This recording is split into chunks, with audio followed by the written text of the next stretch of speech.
Hey everybody, welcome to Arena Books Chat. We're talking about iconic book covers. Yes, pop culture is saturated with so much goodness, good stories from movies to music to television and to our favorite genre or medium, the book, the novel, the long form novel. So we need to talk about what's an iconic book cover. We're just going to pick one. I'm picking one. I'm Josh. Johnny, you're picking one. Say hi. Hello, and I would just like to say that you can write an awesome book, and call me superficial if you want, but if you don't have a good book cover, chances are I probably won't pick it up. And the same goes for music. It's not superficial. I think in our genetic makeup, we need to attach visions or visual information. So great artists can match words and art, and that's what we've done. There are book covers out there that I think deserve to be on the edge or the side of Barnes and Noble, on billboards down the interstate. Call me crazy, but I don't want to see Chick-fil-A signs everywhere. I love Chick-fil-A, but I want to see that new release on a skyscraper in Atlanta. So let's talk about our favorite book covers, what it means to us. You can come up with your own definition of iconic. Just a story, a meaningful, something meaningful that gives you the attachment to the book. So without further ado, I'm going to pick something that is pop culture savvy, or it's in the mainstream, and it's a classic. Oh my gosh, Josh, what is it? Oh, the book you mean? Right. The book is Dune, Frank Herbert's Dune, written way before I was born. But I knew the movie first. But the book cover, there's a lot of them. When I was searching Google, there's a lot of them. But it's a desert on the cover, sandworms on other covers. But my book cover is going to be up in one of these corners because sadly, I don't think I have my iconic book cover anymore or the book. Yeah, there you go. I'm not going to sit here and try to fake it. But so really briefly, this means a lot to me because, it's a survival story, Dune. It's a galactic empire. It's warring families. It's Romeo and Juliet. No, not Romeo and Juliet. I'm sure there's some allusion to some other great classic, tragic Shakespearean tale in this story. But the barren desert is representative, symbolic of a whole lot of things. So it means a lot to me because as a kid, it was the definition of epic. Overused word, yes, but back then in the 80s, I think I was, growing up, interested in books in the 80s. 70s. 70s? 60s, maybe it was the 60s. It was early. No, I was not born in the 60s. I'm talking about when I discovered it. And so, I was just a fetus back in 78, my friend.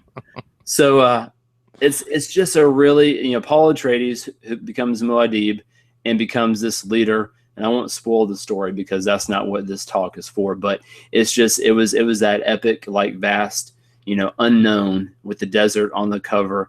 And it invited you into mystery, into this great story of survival. And the story did show you how brutal the desert was. And plus, there's the awesome sandworms.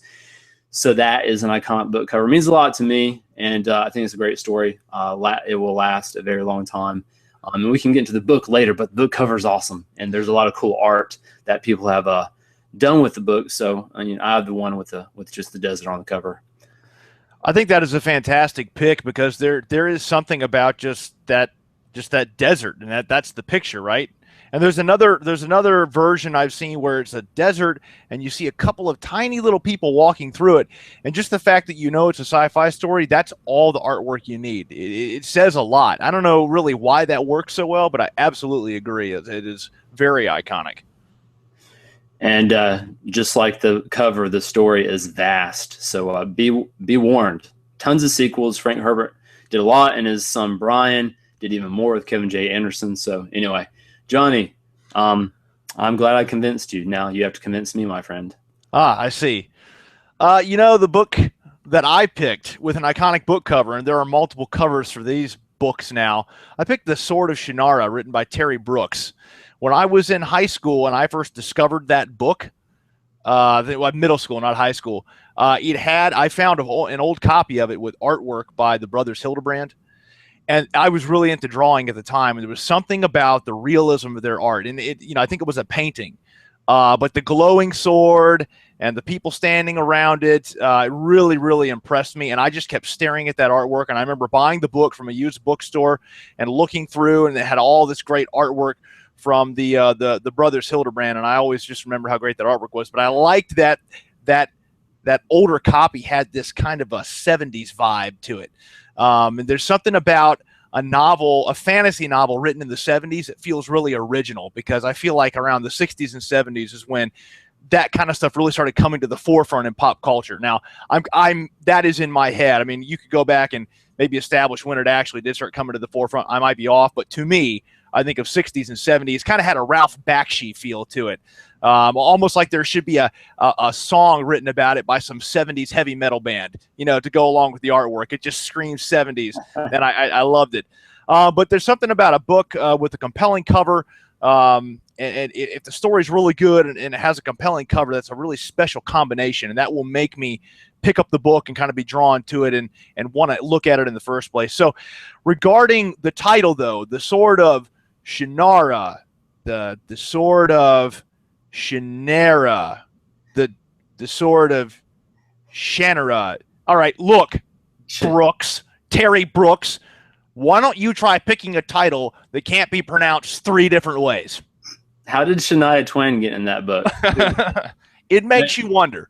Hey, dude, you bring a great point to bear. It's the fact that you have communities of artists and fans that have kind of coalesced around these people who bring these visions to life, who bring our imaginations and their own visions that become kind of what our concept of that world looks like. And so, Lord of the Rings is one of the most famous kind of examples, because you have this great art that just I'm in awe of. So Sword of Shannara, never heard of it. No, I'm just kidding. I've heard of it, and I can't wait to see this Brothers Hildebrand artwork. And they're probably famous. They're probably on DeviantArt and all these other communities that are now have gone digital. But those are our picks. So thanks for sharing, Johnny. We will share more later, because we're going to have the posters. We're going to create our own posters and put them up in the backgrounds. So everybody else, if you have favorite iconic book covers, we want to know. You have to tell us what's out there that really does, deserve to be up there on the Barnes & Noble book building storefront, or somewhere else, on the interstate. So thanks, everybody. This is the Rain of Books. Check out our podcast. It's a long format show that actually has us spoiling the books we're reading. So it's a lot of fun if you like our book picks. And check out other videos on YouTube. Johnny, thank you, sir. We'll check The Sword of Shannara. That's it. Shannara. See you, buddy.